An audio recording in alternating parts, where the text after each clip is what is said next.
आज आपण स्वरा निंबाळकर आणि स्वयं निंबाळकर यांच्या शेतामध्ये त्यांनी उजवा जीवामृत केंद्र येथून नीम जीवामृत प्रीमिक्सचा वापर केलेल्या गव्हाच्या प्लॉटची पाहणी करण्यासाठी आलेलो आहोत. तर ते नीम जीवामृत प्रीमिक्सचा वापर केल्यानंतर त्यांच्या गव्हामध्ये काय फरक पडला हे आपले छोटे शेतकरी आपल्याला माहिती सांगणार आहे. तर मी स्वराला विचारतो, स्वरा तुम्ही हे नीम जीवामृत स्लरीचा वापर केला त्याच्यानंतर तुम्हाला गव्हामध्ये काय काय फरक दिसून आला? गहू सगळीकडे एकाच लांबी म्हणजे एकाच मापाचा आलाय हां. आणि एका उंबीमध्ये 36 दाणे येऊ शकतात आणि त्याच्यावर कसलाही रोग नाही, मावा नाही.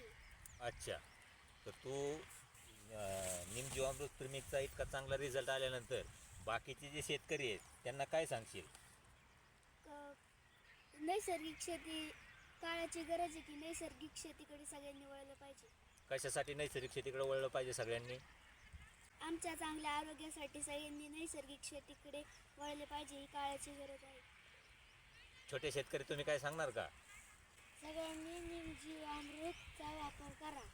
आपल्याला या छोट्या शेतकऱ्यांनी जे आवाहन केलेलं आहे त्या सगळ्या शेतकऱ्यांनी त्याच्यावर गांभीर्याने विचार करावा. त्यांच्या आणि आपल्या मुलांच्या निरोगी आयुष्यासाठी सगळ्यांनी नैसर्गिक शेतीकडे वळण्याचा प्रयत्न करावा.